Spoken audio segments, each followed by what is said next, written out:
Okay. First thing on the docket, I am a 6 foot tall man.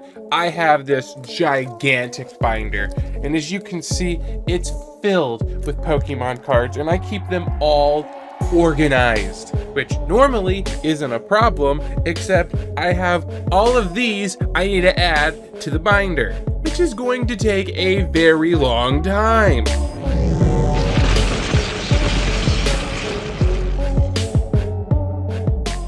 Welcome back to Unlocking Unreal Engine. If you remember last time, we learned how to draw a line from our face 300 units forward, check and see if whatever we hit contains our interactable interface, and if it does, send in a message that says, hey, you have been attempted to be interacted with. Today we're going to learn the incredible power of variables. I know a lot of you know at a surface level what a variable is, but do you know the true power?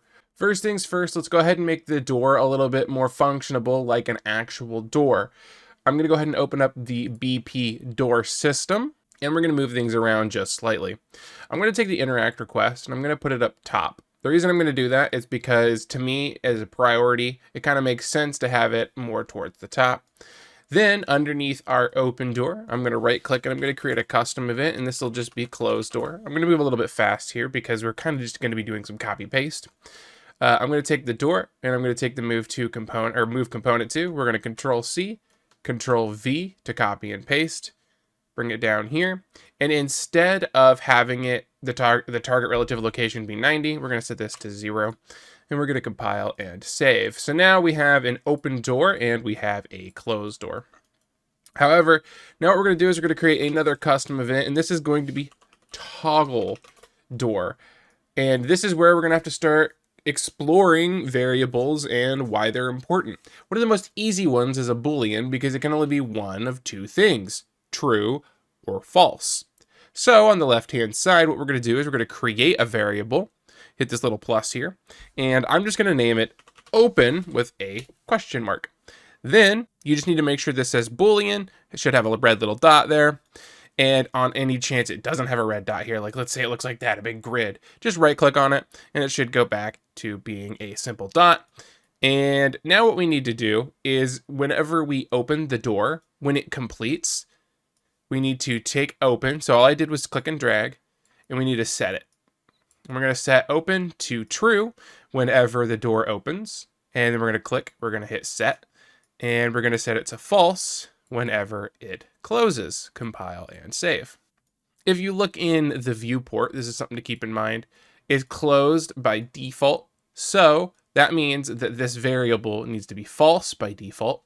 In order to change a variable, on the left-hand side, if you click it, as long as you've saved and compiled, on the right-hand side, you'll see the default value. Right now, there is no check, which means that it is indeed false. So now we can use that information to toggle the door. When I pull out open, instead of setting it, now we'll just get it. And you guys have used branches before. I'm going to hit B and click, and we'll get a branch. I'll plug in our execution pin. I'll plug in the condition, and then I'll right-click the branch. I'll go to the node, comment, and say, is the door open? Question mark. We'll move this down just slightly. I want some space. So, open. If it is open, then we want to close the door. And we know it's open because the Boolean's true. If it's closed, so open is false, then we need to open the door. And now what we're going to do is we're going to go to the top here because our interact request is specifically opening the door. So we're going to delete that and we're going to change it to toggle the door instead. So now whenever it receives an interact request, it will see if it's open because of the Boolean that we've created in setting. And then, using the branch, it will either open or close the door. So, we'll compile, save, we'll load up, and now we can open the door, and when it finishes, we can press F, and we can also close the door. However, variables are more powerful than even just that. We're going to stick with just the one variable now to show you how powerful this can be. We're going to use something called the construction script. So, if you look here, there's something called the construction script. There should be a tab here for it. And you'll note that it's kind of like a function. It's got this nice purple starting event.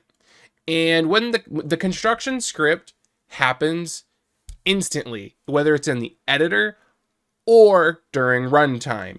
So what I mean by that is when we press play to test, so if I went to the first person map and I pressed play, that initial frame where it's loaded is runtime. Like that's the start of runtime. So that's when begin play happens. I don't know if I've mentioned that. Begin play, do you remember what that is? If I hit P and click this node, it's usually here by default, event begin play. That's when that runs. However, the construction script runs even if it's in the editor. I'll show you what I mean. So let's go ahead and grab the open Boolean, pull it out and do a get. And we're going to do the same thing. We're going to get a branch. We're going to plug it in. We're going to plug the open condition in. Then a little bit reverse of the toggle, because this happens in real time. So it's not waiting for the interaction event. It's happening in real time. You'll see what I mean in just a moment. If open is true, we actually want to open the door. And if it's closed, or if it's false, we want to close the door. And then on the left-hand side, on that variable, you see this little closed eyeball. It probably just kind of looks like a weird thing to you if you didn't realize it was an eyeball, but it's actually a closed eyeball. If you click it, that makes it public. What does public mean? Public basically means that this is something that can be changed by other sources. It doesn't have to be self-contained within the blueprint. And if that doesn't make sense, don't worry. You don't really need to know the complexities of that right now. Just simply understand that by making it public, we're going to go ahead and save and compile. Now when we come out here, you'll see in the default on the right hand side, open question mark is false, and we can change it. And because it's in the construction script, watch what happens. If I check this, the door opens. Now, why is this important? This is important because when you play games, not all doors are closed by default and not all doors are open by default. So this lets us kind of control which doors are going to be open and which doors are going to be closed without having to make separate blueprints per door. Now, let me show you something. Let's go ahead and close the door again. If I go in here and I remove the construction script, so I'm just going to undo this execution pin, this won't happen anymore. It's the construction script that's specifically letting us edit things in the editor in real time. Now, important note, the construction script is a very, very powerful tool. It's good for setting up environments, like making sure doors are open, making sure lights are on or off. However, you don't want to use the construction script for everything. The construction script does have to run while you're editing the game. So you can imagine how if you have 1 million doors, 1 million lights, 1 million everything, it's going to add up really fast. If you don't notice a performance dip, don't worry too much. And honestly, you can get away with using the construction script on quite a bit. For example, I use it on all my doors and all my lights because it just helps me make the environment and I can edit in real time. But I still think it's worth adding the disclaimer. It is adding a performance hit technically, but it's very minor, and the construction script is here for you to use it on things like doors, so don't worry. Let's continue to see the power of variables, and we're even going to stick to the same type for now. We're going to add a new Boolean, and I'm going to name it locked. Oops, hold on. I want to rename it so it has the question mark at the end. Like there, locked, compile and save. And now we're going to leave the construction script the same, but we're going to go back to the event graph. And now what we need to do is we need to see if our door is locked. So we're going to head up to the interaction request. I'm going to unplug the execution pin, and you hold Alt and click just in case you didn't know. We're going to drag locked out. We're going to do a get. We're going to do a branch by holding B, clicking on the event graph, plug in the condition and the branch. Right click the branch. Is the door locked? Question mark. Now, if the door is not locked, we can run a false to the toggle door, right? Because it isn't locked, we can run the toggle door. However, if it is locked, if we don't plug anything in, it won't do anything. Now, what we could do is pull out, and we could do play sound at location, okay? Now, this is one way to let the player know that they have indeed met a locked door. What you would do is you'd go get a sound asset, which we'll go get in a moment.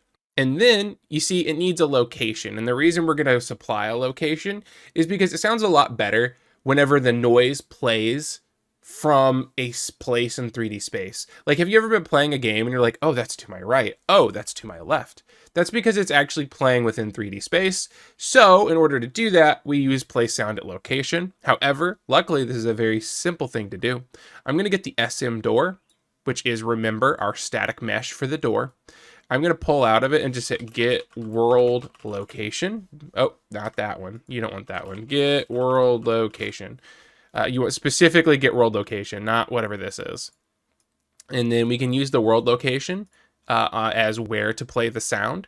So we're like, hey, is the door locked? If it is, we're going to play a sound, which we don't have yet. And it's going to be like, hey, this is locked.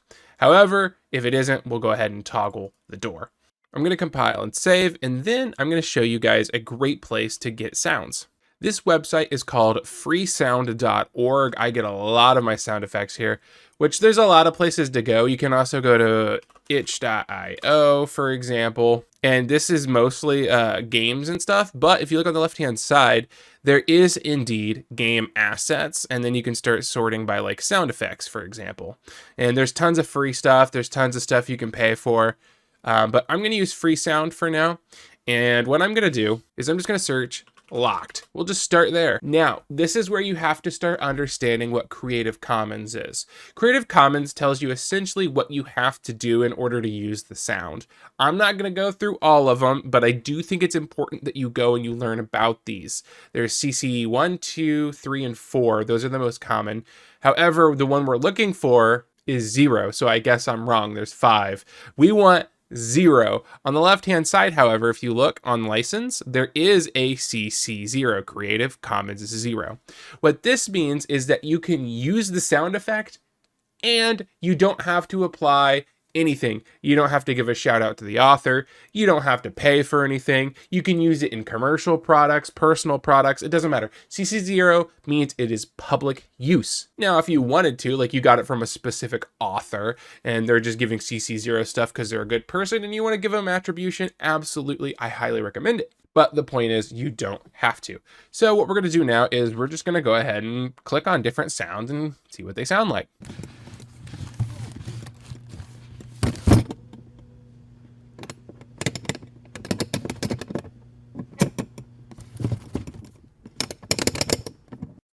So that would be bad.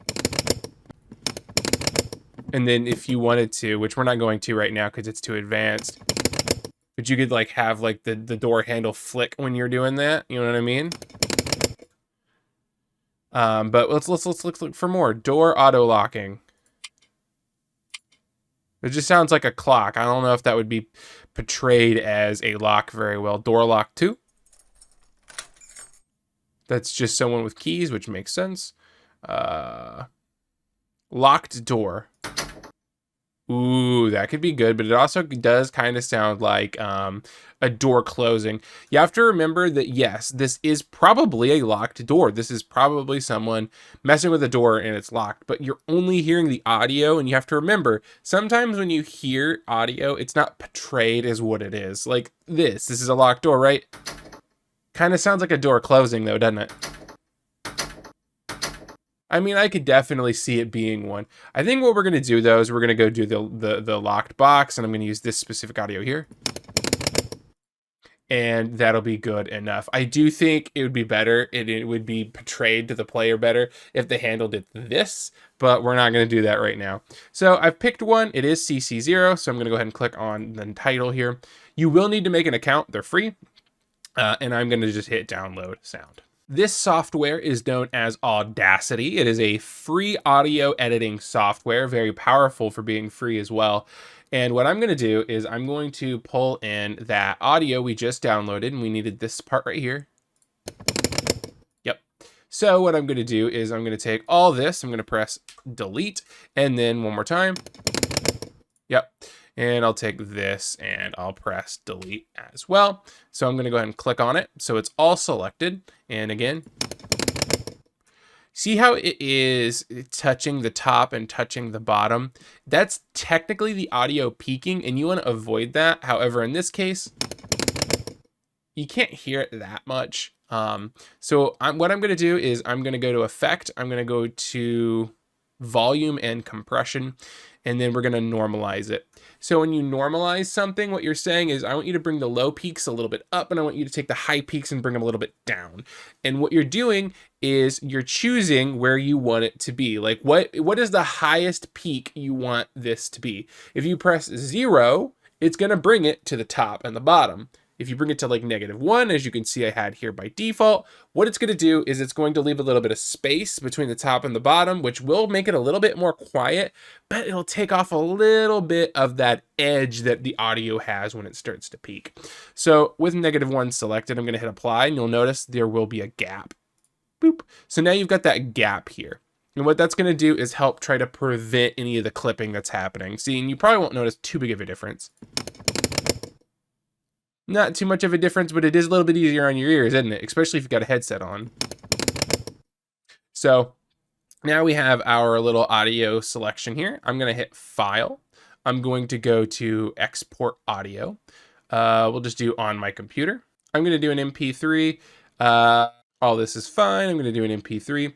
By the way, you don't have to delete all the other audio. You can actually just select this audio. However, I did delete it. But if you did just select the audio, just so you know, you can actually just change this to current selection, which as you can see, mine's set to.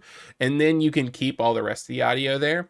This is good if one audio sample has like multiple things you want to use from it. Instead of deleting all of it and then having to re-import it, deleting it all, re-importing it, you can just grab the parts you want, only render out that selection, grab another part, do it again. But in my case, I just wanted this, so we're good. So we got locked door MP3, that's a good spot, and I will export. It should literally be almost instant. I'm going to open up Unreal Engine again, and now what we're going to do is we're going to hit Control Space. We're going to navigate to wherever you want. I like to go to Content specifically, right click, create a new folder. I like to do Imported. In the imported, I like to make another folder called CC0. So that way I know it's imported and this is specifically public domain. I don't got to mess with it. However, if I do have like CC4, so like CC 4.0 or whatever, or just 4, I will put stuff in there and then I will change my naming convention. So I think this is important actually. I'm going to show you what I do. So let me import. This is just a locked door, but we're going to pretend it is the CC4. Instead of locked door, what I would do is click it, press F2, and I would do locked door underscore, and then the username of the person that I need to attribute in the credits. However, that's how I do it. You do not have to do it that way. To me, that just makes sense because it helps you keep things organized. You can find the name, you're good to go. But I'm going to go ahead and move this over to CC0 instead. And then within CC0, I'll create a new folder and I'm going to do sounds, pull that into here. And trust me, it seems like I'm making folder after folder after folder. But as someone that has done this for a long time, it's because I know of the other things that could be happening that's going to cause one folder to be flooded when it should be divided into multiple to make things easier. However, this is not what we need. This isn't the final step. In fact, I accidentally imported the non-edited version. Let me grab the edited one. Let me click it. There we go. So what I'm going to do is I'm going to click it. I'm going to right click and we need something called a queue. So we're going to create a queue. And I'm just going to leave it like this. Locked door underscore queue works for me. Control Shift S, save all. And the reason you want a queue is because inside the queue, you can add things that make the sound change slightly. So for example, we have the wave player locked door. I'm going to undo the execution pin by alt clicking. And instead of going straight into the output, what we're going to do is we're going to do something called modulate. So grab you a modulator and then plug that into the output. I'm going to grab it, I'll press Q just so it's straight. And what the modulator does is if you click it on the left-hand side, you'll see that it pitches it up or down, and then also changes the volume up or down. And what this does is it kind of makes a small amount of sounds sound a little bit more like different sounds, so that way it's not the same exact noise every single time. It'll pitch it up slightly, it'll pitch it down slightly, and yes, you'll still be able to hear it's the same sound, but it does add some variation. And then I'm gonna hit save. So Now what we're going to do is we're going to go ahead and just take our queue. We can literally drag it and drop it on selected asset and hit compile and save. So let's talk about what we were doing. We set up interaction request, and we were looking at the power of Booleans. Because of Booleans, we now know we can set it to open, or we can set it to closed. And we can then toggle the door because we know if it's open or closed. But then not only that, we can also make it locked. So with this set up, let's go back to the first person map. And what I'm going to do is, first off, notice locked isn't in the default. It's not there.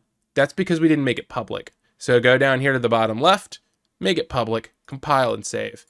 And now we should have a locked over here on the right. I'm going to set this to locked. And now, because of how we have it set up, the door is closed and it's locked. So it will not open. Instead, it will play a noise at the door's location. It won't open. It's locked. And the last thing we're going to do for this episode is look at one more powerful use for the Boolean. And that is, I'll show you what it's doing first. Let's make this not locked. We'll keep it closed and we'll hit play. Right now, if the player goes up and they spam the interact button, watch what happens.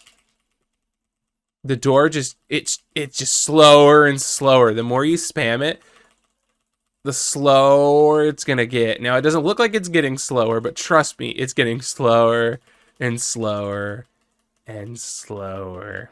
Now, why is that happening? If we take a look at the code, it's a very literal thing that's happening. It's taking its current location, and then it's saying, oh, I need to rotate myself to 90 from my current location over 2 seconds. So every time we press F, it's taking its current location, calculating how long it'll take to get to 90 on the rotation over 2 seconds, and then adjusting its speed. So by spamming, what we're doing is we're slowing it down, because every little bit it gets further, the slower it has to go for it to take 2 full seconds to get from where it's at to 90. So we have a very simple solution using a Boolean. Let's go ahead and create a new one. And I'm going to name this in progress with a question mark. We'll compile and save. And what we're going to do is we're going to grab the move component to an SM door. I'm going to move it all to the right. I'm going to undo the execution pin. We're going to grab the in progress. We're going to do a get. I'm going to hit B and click for our branch. We're going to plug it in. We're going to right click it and we're going to say, is the door currently in progress?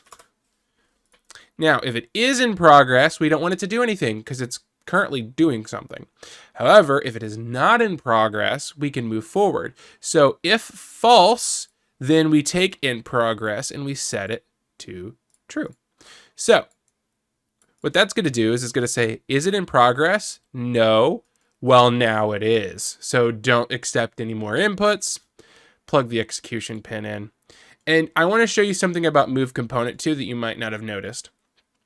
Notice that the execution pin on the move component to is a completed, okay? So until this completes, it will never go further. That is why when I spam, open is never being set because it's never making it to open, which is why it's never trying to close. It just keeps trying to open. So when you fully complete, set yourself to open and then set the in progress to false. And now let's move the closed door over and do basically the exact same thing. I'm going to grab in progress, I'm going to grab the branch, and I'm going to grab the set. We're going to copy, and we're going to paste it. We're going to undo the execution pin. Oh, I'm going to grab these again, plug the execution pin in, because it's basically the same logic. Plug it into the move component too. And then also copy and paste the setting in progress to false. So now if I compile and save, if we go to the door and I spam F, watch what happens. Nothing. I broke it.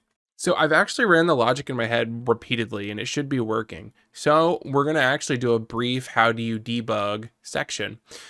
It's probably something simple. I probably like misclicked something, but regardless, let's go through the steps. So we know that the first thing that should happen is we should try to interact with the door. So what we're going to do is we're going to pull out a toggle door. We're going to type in print string, and we're going to hit, we're going to click on this, and we're going to change this to toggle door.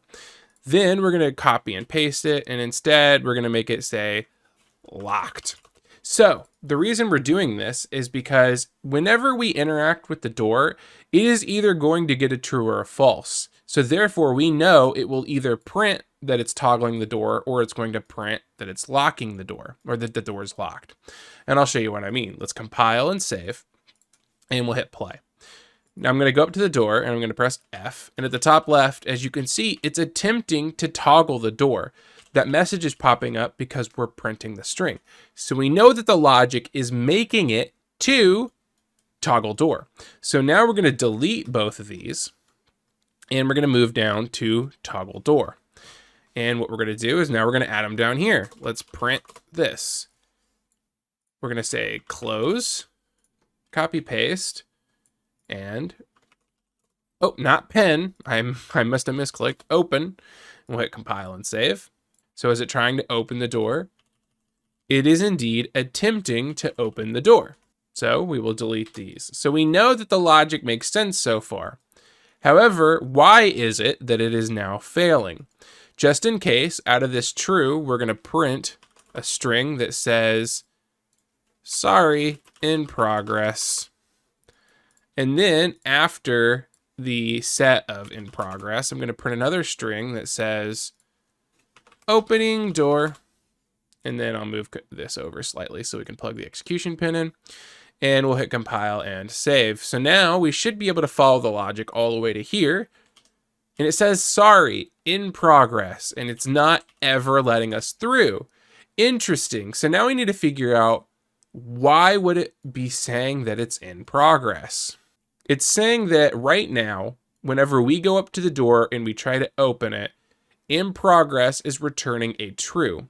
If you look when we have it selected, on the right hand side, the default value is false. So we're going to leave these two print strings here because we found where the problem is happening. And what we're going to do is figure out any reason it could be returning that in progress is true. We'll go to the construction script, but of course this is simply just opening or closing the door, so it wouldn't be here. I gotta tell you, this doesn't make any sense at all. So this is where I'm at. I'm wondering if the construction script is triggering in progress, and then this move component to is never completing, so it's never not in progress. That's just a theory, a game theory. Let's unplug the construction script, hit compile and save. And we'll see if that's what's going on, because it doesn't make sense currently. The construction script is the issue. Are you seeing how I was able to deduce that it could be the construction script by using the print strings? Because we knew that somehow the variable was being set to true, but we didn't understand why. Nothing should have been triggering it, except the construction script was running open and close door.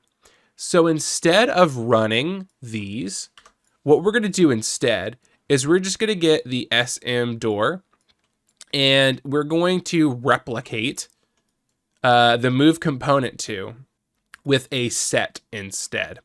So for example, if we want to open the door, we want to set the relative location on the Z to 90. So we're going to get the door, and we're going to set relative location, or rather, no. Relative rotation to 90 on the Z. So if the door open, yes. Okay, then your rotation needs to be 90 on the Z. Let's copy and paste it. Plug in your door to the target, and then the Z is 0 if it's closed. So what this is going to do is essentially the exact same thing, but it's not going to run logic that changes any variables. Does that make sense? This essentially avoids us having to change a variable. And I'm glad we found a bug, and I want to teach you guys how to debug. So I hope this is making sense. So now we shouldn't have the issue. If we go to here and I hit open, closed, open, closed, we don't get the nice animation, but it doesn't really matter because we're in the editor and we're just choosing whether the door is open or not. So that works out. And then when I hit play, it shouldn't be running the logic, which means it should now start working appropriately. Thank you guys so much for following this series. If you guys are enjoying it, please remember to like, comment, and subscribe. You guys have been absolutely amazing. I love every single one of you. And if you'd like to help support this series, there is a Patreon down below. I'll see you guys in the next episode. Have a good one. I'm obsessed with the pain I ingest, I retain, assess and I change, possessed by the thought I'll be free one day from society's restraints, money, clout, and fame, mud, disease, a plague. We all love to hate, have to play the game, have to make a name. All our insecurities are on display. This is war with the enemy. Think that it was meant to be. Living in a time where disease is on every screen. I won't let them fester me.